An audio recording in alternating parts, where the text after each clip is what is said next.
much for accepting and protecting and organizing and making available a segment of my archive.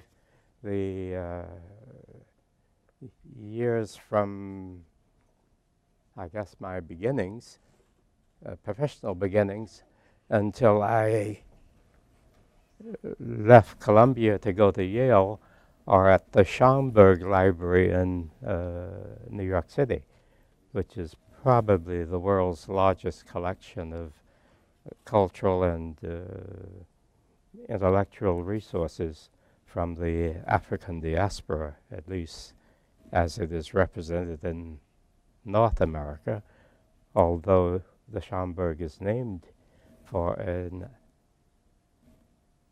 Puerto Rican, a person of African descent who was born in Puerto Rico.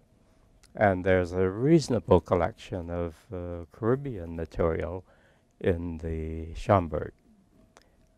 But from the time I left Columbia to go to Yale, which was in the mid-70s, that body of material is here. To encourage you to take a look at it, I have written up a few notes that I'll share with you. I think they're printed on the table out there. There are copies on the table out there. But they're basically the issues, the ideas that are represented in the Gordon collection. Most of that material is also available in a book somewhere.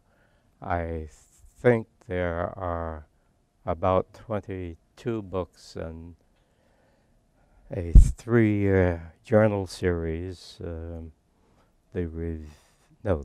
Journal of Orthopsychiatry, and a 5-year journal series from the American Educational Research Association of work. And between what you got here, what's at Schomburg, and what's in those published books and journals, just about everything I've written and most of what I know is there. So you don't even have to listen to me today carefully because it's out there.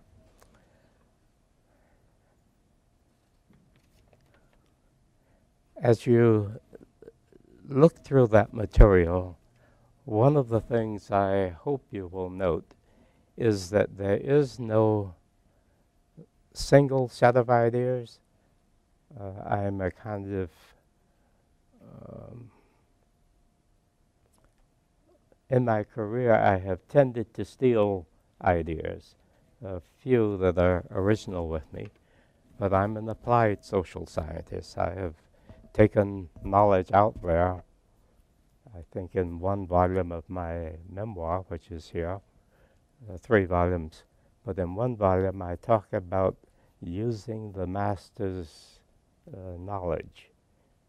I'm getting old now and can't remember too well, so I've written just about everything I'm going to say, but there's a feminist scholar, and her name will come to me pretty soon, Audre Lorde, thank you, who talks about using the master's knowledge. We can't use it to destroy the master's house. I claim to have used the master's knowledge to attack the master's house and to advance the cause of undeveloped, discriminated against, or disadvantaged, or underrepresented people. So that in much of my work, I'm taking knowledge that's out there and trying to make sense out of it for a group of oppressed people, or a group of people who have been oppressed and who are resisting. I call it defying those traditions. Early in my career of writing, and you'll see a great deal about the desegregation movement. I was a desegregationist. I was greatly influenced in my upbringing by W.E.B. Du Bois and Kenneth Clark, who did much of the intellectual work that led to the '54 decision to declare segregation in public facilities. That case was about public schools, but it was generalized to the society at large. It declared as a law in this country that the segregation of people by race was simply unacceptable, unconstitutional. About 40 years after the Supreme Court rendered that decision, the American Educational Research Association started its series of annual lectures commemorating that decision. And I was invited to be its lecturer. And as I recall, I apologized at that time for my work on desegregation, because I thought with respect to education, it had been a mistake. If one looks at our effort at desegregating public schools, we've made more progress in the desegregation of public facilities, but with respect to public schools, we have not moved very far in achieving what that effort was about. We weren't really originally concerned with mixing races in public schools. We were concerned with improving the quality of educational opportunity for people of color. The lawyers who did the homework for that case settled on race as the most likely issue that could be defended by the Supreme Court as being constitutional or unconstitutional. That is, the segregation as being unconstitutional. Now, in the course of my writing, I moved from being a desegregationist to a concern with the nature of the education, the nature of the teaching and learning that needed to occur for any people if it's going to be adequate, not just equal, but adequate to the needs of those people. So my notes say that I moved from desegregation of racial groups to learner-centered teaching and learning in pursuit of high-quality educational opportunity. Now, we haven't given up on desegregation because that was a major accomplishment for the society. But with respect to education, it was less the need to mix races in schools in pursuit of high-quality education than to need to better understand what teaching and learning is about and how to bring that to kids and adults, wherever they are. We don't have to put white kids and black kids together in order to develop their minds. One of my friends, and in my notes you'll find some reference to a brilliant chap who died too young. I think Michael was 49 or 51 when he died, Michael Martinez. But he wrote a very interesting book that he called Education as the Cultivation of Intellect. Education as the cultivation of intellect. What we are about, or what we were about, and still are about in education, and particularly in the education of the diverse people of our society, is the cultivation of intellect in all people. All people have some elements of intellect, but the cultivation of it is the responsibility of schools. Now, the point I began to make and I forgot to make was, as you look at my papers, one of the things I want you to note is that I keep changing my mind about things. So there was a time when I believed ardently in desegregation, but that kind of shifted off my radar to what I thought was a more important phenomenon, and that is better understanding how one cultivates intellect in human beings. Now, you've got to take into consideration the fact that there are functional differences between people.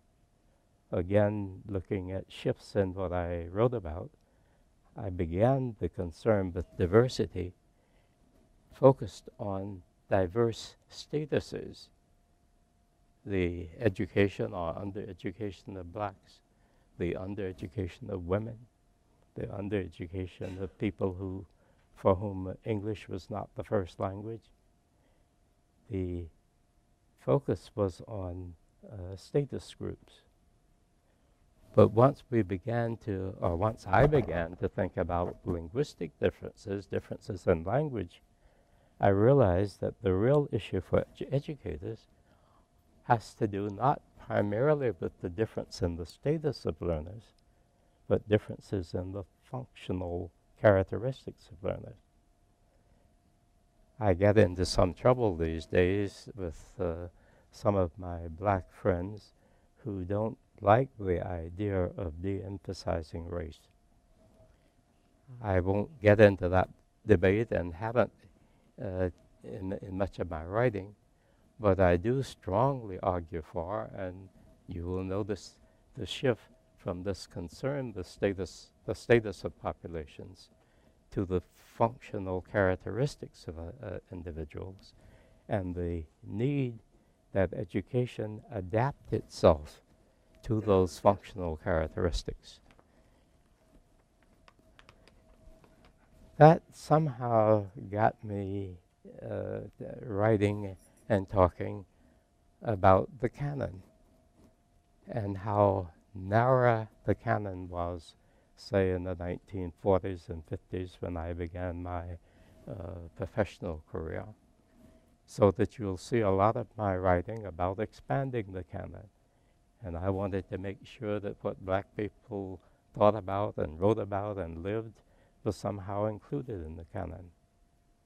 But if you read the stuff carefully, you'll see that I changed my mind about that. I didn't think it was unimportant, but even more important was the fact that as we become more modern, we begin to realize that the canon was not only narrowed with respect to diverse populations, not only with respect to black people or Spanish-speaking people or even women. The canon was being restricted for all people because these were days that we were so convinced that there were universals, there were universal truths, that several dogma were competing for attention depending upon the political economic power of particular segments of the world population. So the people who commanded a lot of the resources, commanded sufficient military power, and who could convince other populations that their way of thinking, their way of knowing was the only way. They were blinding humanity to a lot of ideas that existed in these various pockets around the world, or around the earth. And what we needed to be concerned with was not just expanding the canon, but understanding the changing nature of knowledge and knowing. I think I even have a couple of essays on the difference between knowing and understanding, and the possibility that there's no way on earth to understand the phenomenon if we only know it from one perspective. How can one declare oneself a scholar of religion if all we know is Christian theology? There are 5, 6, maybe 7 different systems of thought with respect to theology, with respect to the deity, or even the meaning of the world. Who is to say which of these is right? I think I mentioned that I began as a Presbyterian preacher.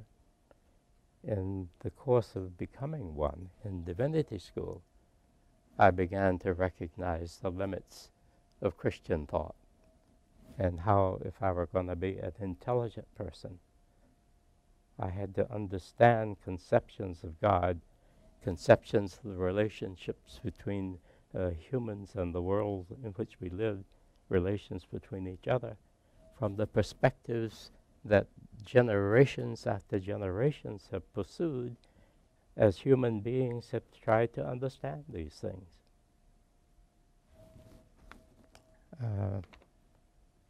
I told you I was going to take a bit more time than I was supposed to, but maybe since you can read these for yourselves, I'll just identify them and not talk about them so much.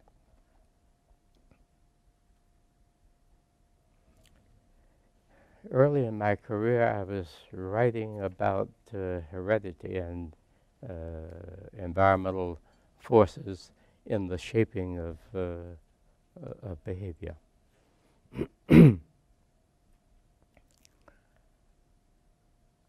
I got caught up in that debate, the difference between environment and heredity as determining forces in human development or in the development of anyone.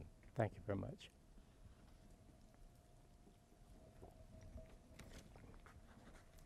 But again, I lived long enough to understand that that was a foolish debate. You can't separate the origins of life or the changes in life, the evolution in life, from both genetics and environments. It is the interaction between these. So that in my papers you'll find some early defense of heredity. You'll see some challenges of it. But most of it, I hope, captures my appreciation for the importance of interactions between things. And toward the middle of my career, you'll see I'm beginning to talk about the range of reaction of genetic material.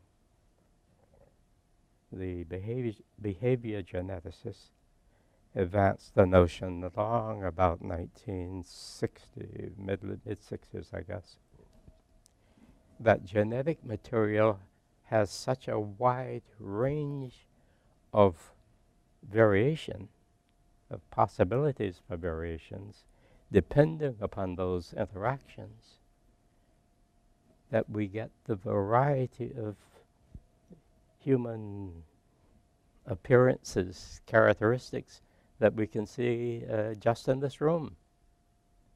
The basic genetic characteristics are few, but the phenotypic expressions of it are just endless. And toward the end of my remarks, I'm going to talk about a little bit about another notion. It is not over. It's still changing, and it's going to continue to change.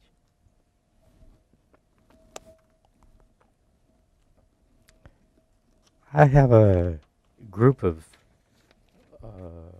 books and papers on the learning that occurs outside of school. And I guess I was halfway through my career when I began to realize that education is not coterminous with learning. Pardon me, with schooling. All of the learning that occurs in humans, even though we organize schools and we need them, and I'm a strong believer in them, school is only a small portion, provides only a small portion of the opportunity for learning. So you'll see early on in my work, strong defenses of and talks about and writings about the importance of schooling. And toward the middle and the end, you'll see this long series of books and papers on what I call supplemental education, the education that occurs outside of school. And somewhere along there, I hope I talk about the complementarity between them.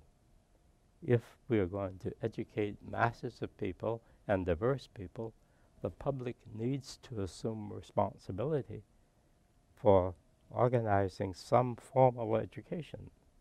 So I'm very much a pro-school person.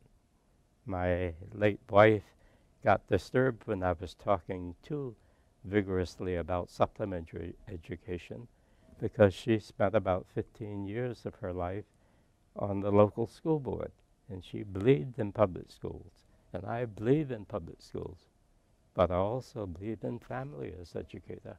I believe in politics as educator, business and commerce, playgrounds, museums, libraries. Just about everything is educative if your purpose is to learn, if your purpose is to educate. And I'm almost through. In 2012, I think I must have been in my 80s or 90s by then. I can't do the arithmetic quickly. I was asked to chair a commission on the future of assessment in education.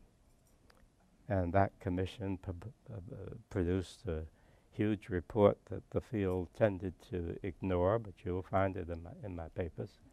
They ignored it because educational measurement has become about $1 billion, no, it's more than $1 billion because my sponsor, ETS, is a $1 billion, a multi-billion dollar corporation, pardon me, multi-billion dollar enterprise. My commission was suggesting that maybe we've been on the wrong track with respect to assessment. We've been assessing the status of developed ability. The commission agreed that assessment could be used to inform teaching and learning. And if we take my friend Michael Martinez seriously, just as education is about the cultivation of the intellect, since assessment is a part of pedagogy, it's a part of education, maybe assessment ought to be about the development of ability as well as the measurement of it.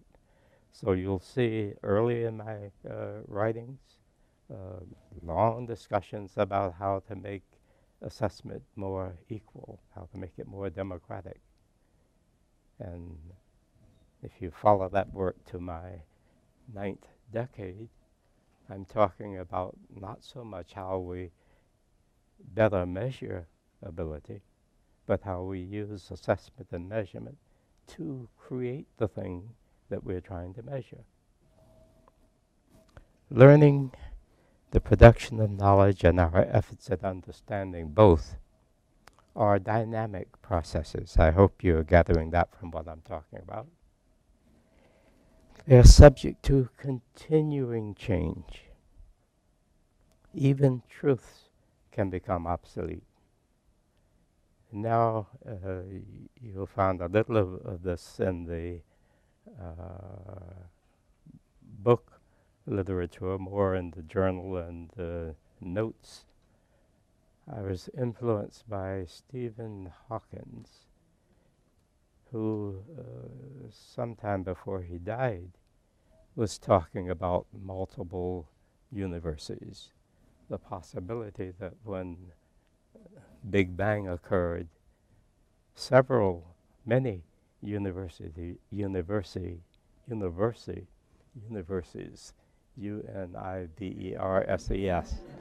were created. And they operate by different laws, but they coexist. They published recently his last essay. You know he died recently. They posted posthumously. But in that essay, he's restating that hypothesis, that the reality of existence is that we have many universities and universities, and they coexist.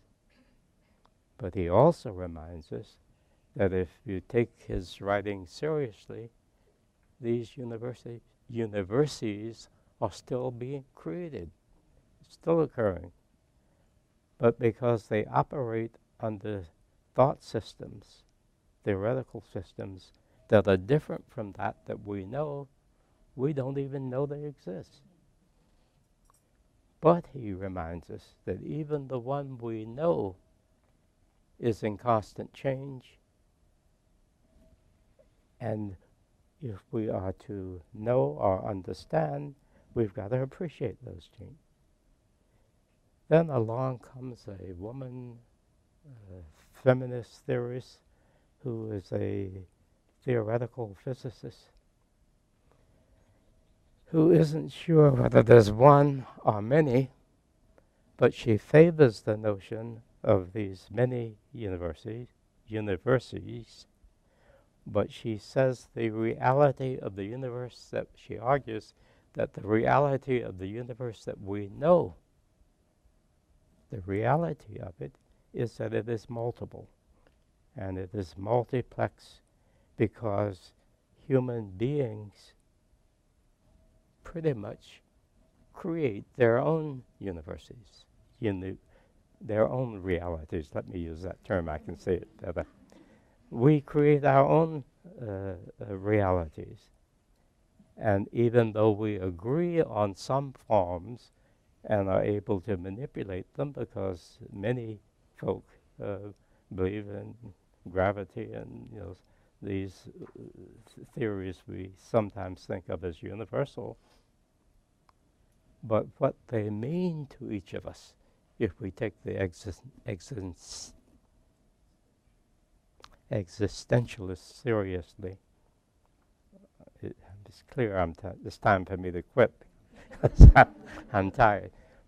But if we take the existentialists seriously, the reality that is important to my daughter Johanna here is different from the reality that is important to you.